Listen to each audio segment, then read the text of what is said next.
and welcome to Horror Rewind. This is Kelly Florence, And I'm Meg Hafdahl. and today we're talking about The Wretched. How are you, Meg? Good. I'm not wretched. I'm feeling good. I It's a know, beautiful day. same here. We had a big hailstorm last night, but today the sun is out, the birds are chirping. I hear road construction or house construction or something down the road. So life is moving on. Yes, it's spring is here and I'm feeling good. Woo! I have been watching a lot of horror movies because I've been researching for our next book, The Science of Witchcraft. And I was like, Meg, watch The Wretched immediately. And you did. And I did. I listened to you for once.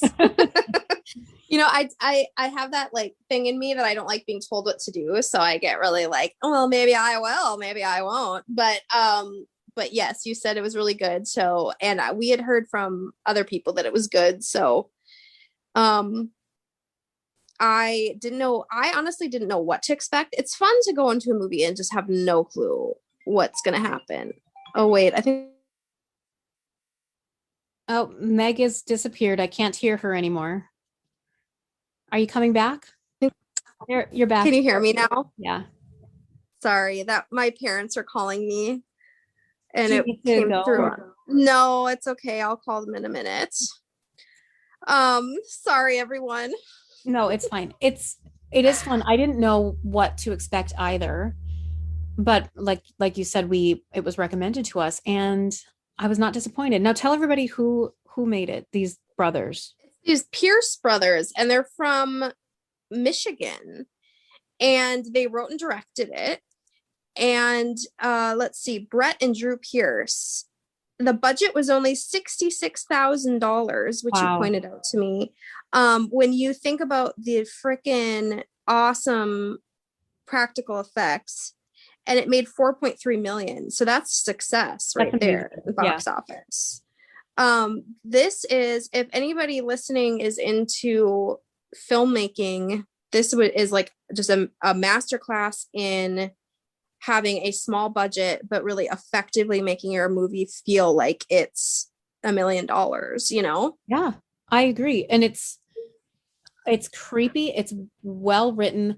You can just tell they knew their sense of place in the world because I am assuming it was shot in Michigan. You can just tell, like they're like, hey, this would be a great shot for this gas station, or let's go down the dock and Yes. this. Like you could just tell there was a very clear sense of place.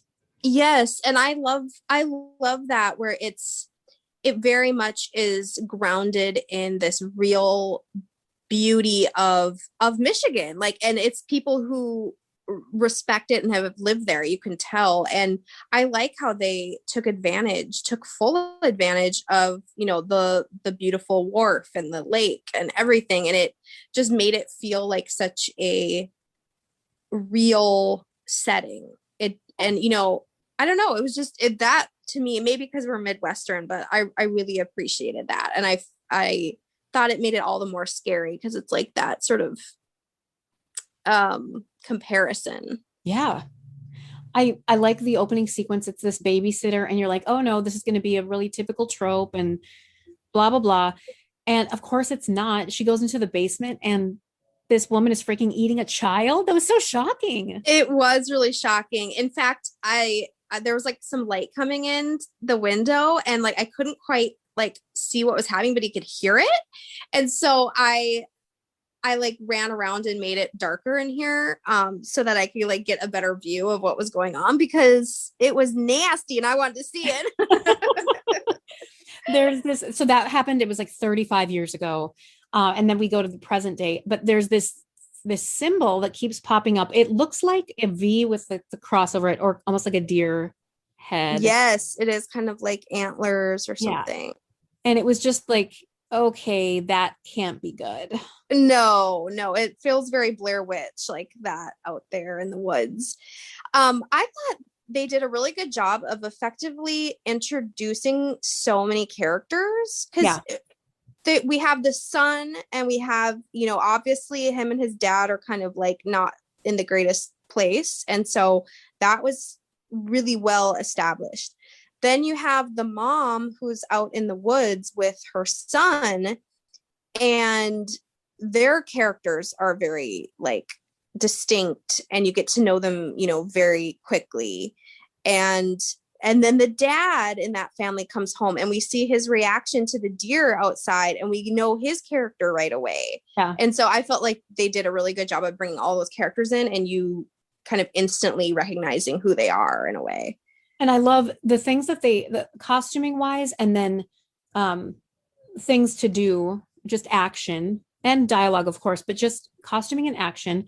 She's just like rough and gruff. She's drinking her beer. She's Mm-hmm. getting a deer, and like kind of a more typical, quote unquote, stereotypical male things. But then all of a sudden, when she's possessed, she's very flowery and wearing flowy dresses. Like Yes. that's wrong, but for her, Yes, for her, because we see her kind of wearing her like metal or punk or whatever shirts, and she's like having her son hold her beer while she's like cutting I love open this that. deer. Yeah. And you feel like you know her, you know, like that's a real person. And then yes, when she switches over, she almost takes on a more like traditional look, Yeah. and it doesn't fit her. And And like it feels icky, but normally it like that wouldn't does. feel icky, but Right. she was so well established that we know. Yes. So that's a really nice, subtle way to make things feel off.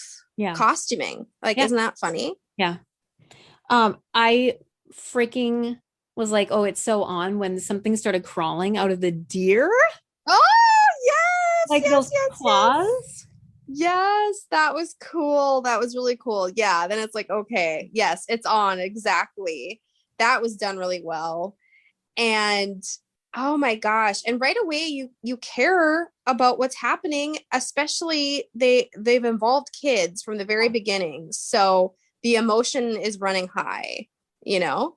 When the son goes, because he thought he heard something on the roof, and so he goes with his flashlight. He ends up looking over under the porch of his neighbors, but remember the thing was under the porch, Mm-hmm. like, and then he's like, and it disappeared, Yes. and then it's under there. Like it's so icky. It's so icky. And I'm spelling so hard because I love it. You know. Oh, And of course, they bring in a baby monitor, which is I that mean gets me every time. that's classic. Yes, that was great. Um, which by the way, the baby never comes back. So the baby gone. Yeah. And so is It- the little boy, I guess. uh, But so that's bad. That's not good. you know, Which you know, a lot of movies aren't willing to do that. yeah. So I mean, they made the high. This is high stakes right here. Oh my God. So when the mom starts to change and she's just like icky and like Uh weird, and then the son is like mom and she's just like naked standing at the window, oh, and that then is she just so like runs away. upsetting. Yes, and then he goes to the neighbor's house with his little pet bunny. I know. Oh, can I just say, side note, this doesn't happen till later, but the best part of the whole movie is that they established that the dog lives after being shot.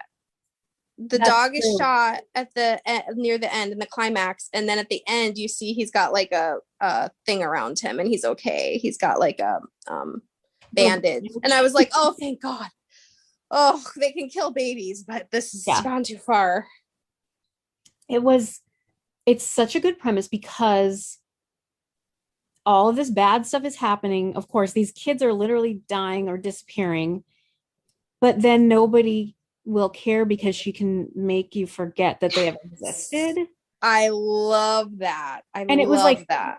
the dad all of a sudden was like, I don't have kids, and he's just mowing all the time. And then you look Oh, at the garbage, and all the baby stuff is in the garbage. Like it's so oh, disturbing. oh, I know. I think when he went over and the dad's like, I don't have kids, I was just like, are you fucking kidding me? That's so scary. Yeah, That's so funny how you can be so scary with literally just a yeah. sentence, you know? That's, oh my God. And because again, they established that he was a good dad and that He was taking he care of was the a caring good baby. Yeah. guy, you know? So, oh my gosh. Oh, I know one thing I liked. They when the teenager dude is on the wharf or whatever you want to call it, and he sees the typical girl who every guy is in love with in a horror movie. Yep. And then they turn to the girl he actually should be in love with. And she is more unique and interesting and talkative.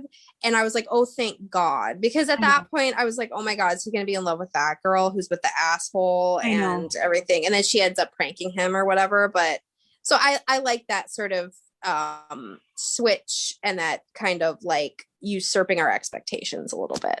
No, I love that too. And it was welcome. Mm-hmm. I was saying this parts of this movie reminded me of Jimmy Stewart in Rear Window because he's got his broken limb and he's like using his Oh, binoculars to like find the oh, neighbors. And I'm like, that's like a good. nice little like classic Hitchcock throwback. And did Yeah. it really matter that he had broken arm? I mean, probably, but like for the script, but it just was like I felt like it was a Rear Window. Interesting. You know, that's a good point too, because, well, and it's something that obviously Jimmy Stewart didn't have this issue. But because this guy's a teenager, nobody will listen to him. And not only that, but because he's had issues in the past, he talks about how, he was addicted to Vicodin and getting into trouble and stuff. So yeah, And like he's an unreliable narrator in a sense. yeah, exactly. And it's like, how many horror movies have we seen where kids aren't listened to, or people who have had any sort of like indiscretion in their past? It's like, well, then you don't know what you're talking about. And so I think that coupled with that Rear Window feeling, he felt very much on his own. Yeah. I loved it. And he's breaking the trust even more by like going out and partying when he gets pranked. And the one person who should believe him is his dad or the new girlfriend. And then she goes creepy. Yes, that was awesome. And I love how this witch she's like, bitch, I'm not gonna be a man. I'm gonna be in hot women bodies. Yeah. Okay, so here's my question. There's all this like photograph stuff. Yeah. And hold on, I'm putting my pug outside. You guys, this is real life. Yeah. It's a glamorous life. So there's the photographs, and she has X'd out the men's faces on them. In the beginning, the babysitter sequence, the dad's face is X'd out. So, and the same with this family. So what is that about? Why is the man's face X'd out and then she's inhabiting the woman and eating the children? I mean, this some sort of metaphor about the patriarchy. Well, I mean, because like, I love her little power that she has, that she can talk to men in their ear and make them bleed, and it makes them bleed and convinces them of anything. And it's very witchy and it's very female, like kind of sexual power too, because she's kind of like very sexy and in her flowy dress and stuff. And I only see her do it to men. I did not see her do it to a woman, I don't think.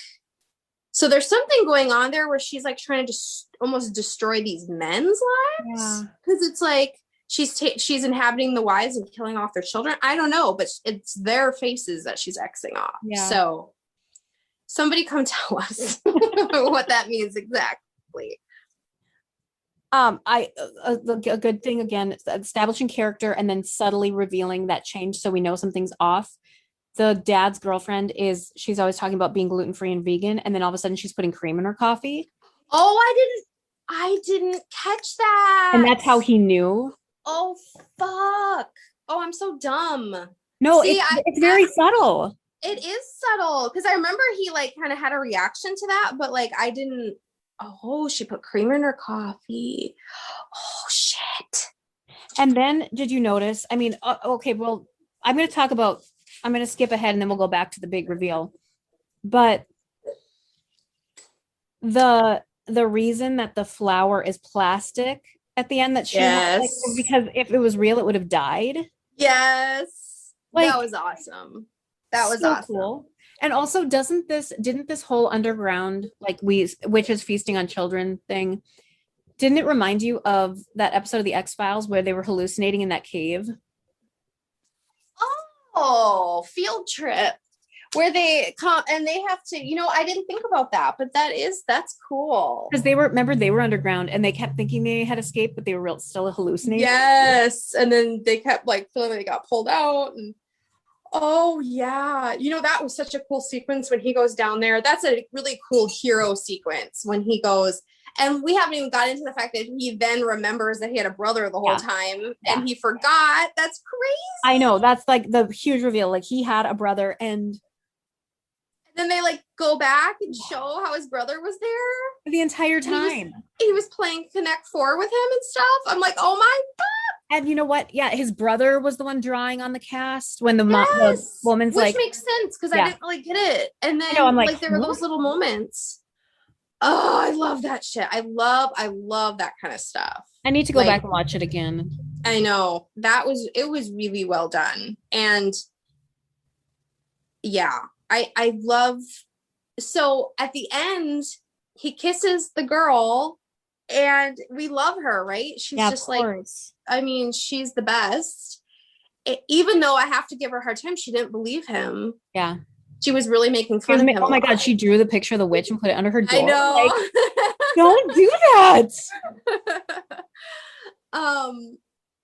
So, and of course, like I'm a romantic, so I'm like, oh, that was cute. Because at that moment, I did not think it was her. They totally pulled the rug out from under me. They did. Well, remember when right before that, she was talking to a therapist. And they make you feel like the therapist could be the person. Because at that point, you're paranoid, right? Yeah. Because you've seen enough horror movies, right? Right. And so you almost feel like the therapist could be the person. And then she asks about the tree and she kind of has a weird reaction. But again, you don't really like, I mean, I certainly didn't think it was her. But, and then he kisses her and it's so cute. And you're like, oh, and then the flower is plastic. And then she's out in the boat with a bunch of kids. I know. And it's like she's going to eat them all. Yeah. That was cool. It was so good. Yeah, I loved it. It was really good. I'm glad I went into it like not having any clue what was going to happen. I didn't even know who the main characters were going to be. That's fun.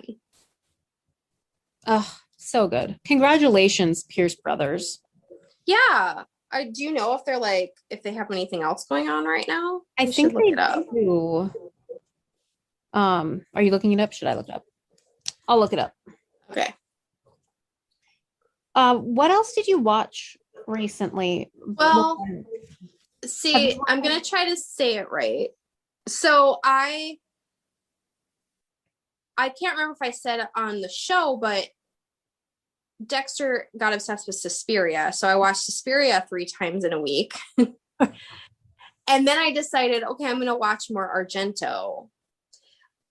And so I'm getting into the Giallo, I think is how you say it. Do you know how to say it? No. I looked it up on, translate on Google or pronunciation on Google. But anyway, so I've watched Phenomena, Tenebrae, and Deep Red. Have you seen any of those? No. And how I enjoyed all of them. Phenomena, Kelly, you must watch because one of the main characters is a chimpanzee. Oh my goodness. Okay. You must. And then Tenebrae I really liked. It has a good twist. Deep Red I probably would put at the bottom, but it was still really good. I don't know. I've just been enjoying the Argento, which I didn't know if I would, but I am. Yeah, it's kind of like a certain vibe, and I'm enjoying the vibe right now. So I think I'll try some other directors too that are in that vein, Yeah. But Shudder right now has all those movies, so I recommend them. Good gore. I love good gore. I would say all of them have some tight, sleepy moments or are drawn out a little bit, but Phenomena stars Jennifer Connelly when she's 15, 16, something like that. And it's about, I won't give too much away, but it's about a girl who has kind of a special relationship with insects, and it's fascinating. So, okay. And it has Donald Pleasance in it. And I mean, a chimpanzee is involved in the climax, and that's all I'm going to say. So If that doesn't get you, I don't know. Well, yeah, I'm gonna watch it immediately. Yeah. Okay. How about you? Well, so speaking of Shudder, the new season of Creep Show started, and you were like, Yes. "Hey, you should watch this because the second story of the first episode." And if you haven't watched it, friends, go watch it. But let's just say there's a nice homage to Evil Dead. Yes. And I absolutely love Creep Show. What I will say is that the first story, I don't know what it is. I just can't handle when there's like a mean stepdad like Oh that. God, I know. You It know, too. I hate it. those are hard for me to watch. And I feel like the Creep Show, well, I know in Salem's Lot, there's one like that. And then I feel like there's another Creep Show, old Creep Show, where it's like there's a dad like that. I just can't handle it when they're like, you can't have like horror and like they're taking their things away and stuff. I know. And I kept It's upsetting. I kept saying it out loud because that's who I am now. I'm like, Yeah. he's gonna die a horrible death. Like it'll be okay. Like that's the only way that I was getting through it. Yeah, I know. And you do enjoy watching them like get killed. That's true. It is worth it at the end, but still, it's hard to watch. The other movie I finally got around to watching is The Dark and the Wicked.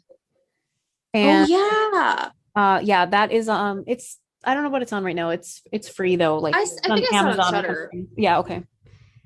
But it is very good. And I know that Okay. like, we were hesitant because we're like, oh, I think you probably have to be in a certain mood for this because it's whatever. Oh, Meg, just watch it. Just watch Okay. it. You're gonna freaking freak out. Okay. It's one of those. Okay. It's one of those movies. I would pause and rewind. I'm like, Mark, come watch this scene. Oh goody. Okay. And he's like, why did you show that to me? And I'm like, because I didn't want to be alone with that image for the rest of my life. I'm glad you share in that. That's really sweet of you. Yeah, Luke would be really mad at me if I did that. Yeah, it gets literally 2 o'clock in the afternoon. He's like in a work meeting. I'm like, come look at this horrible thing. Oh, I love it. Okay. Well, before we forget, let's rank the Wretched first, and then let's talk more. But we need a scale for the Wretched.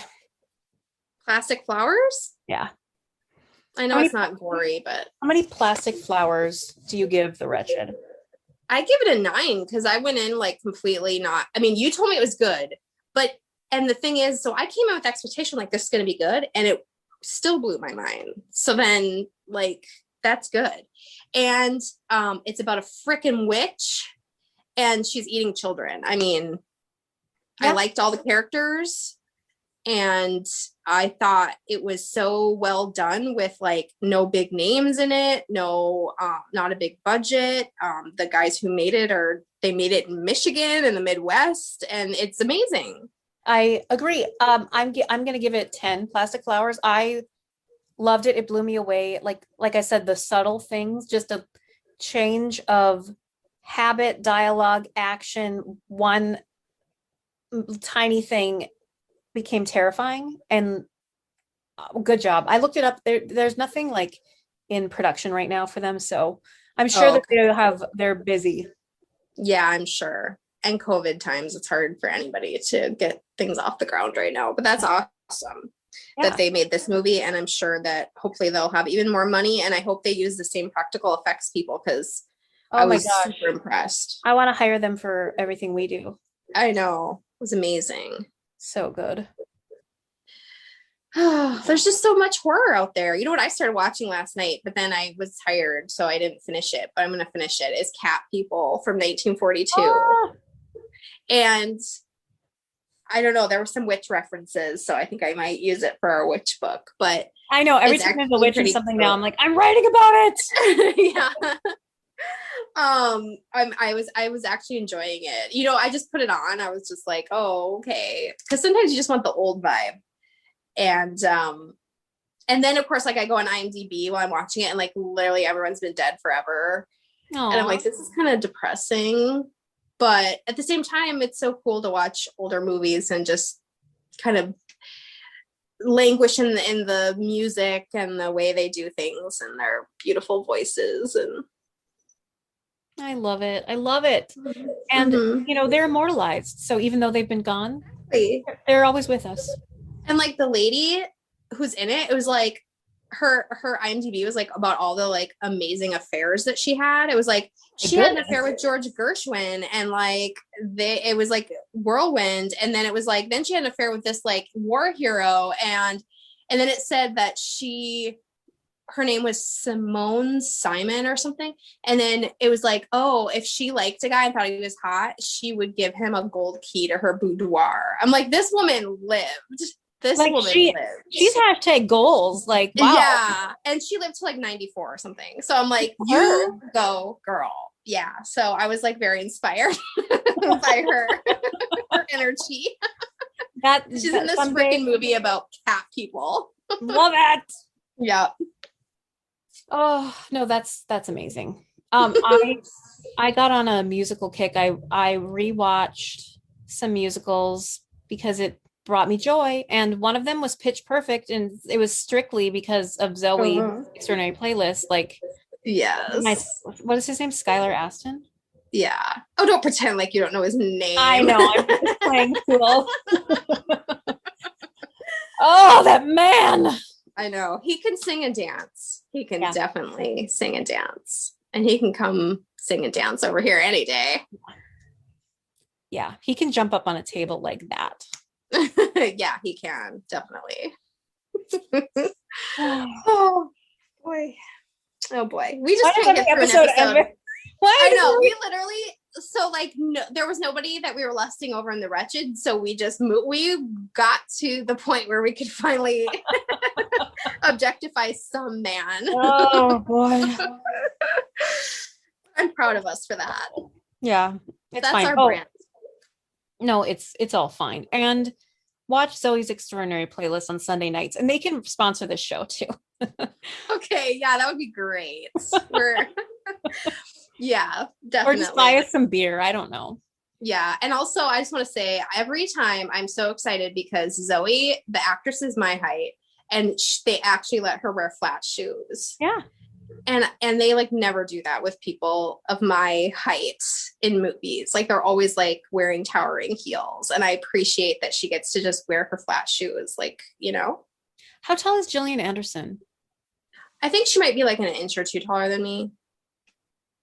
I'm not sure. Because I mean, I know she's like, yeah, maybe an inch taller, 5'2".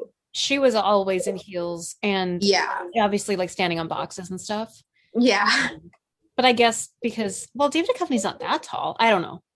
Well, I guess compared to her, but still, like, it's okay though. Like, you can it's okay. You can show their height difference. It's not a big deal. I know. You know?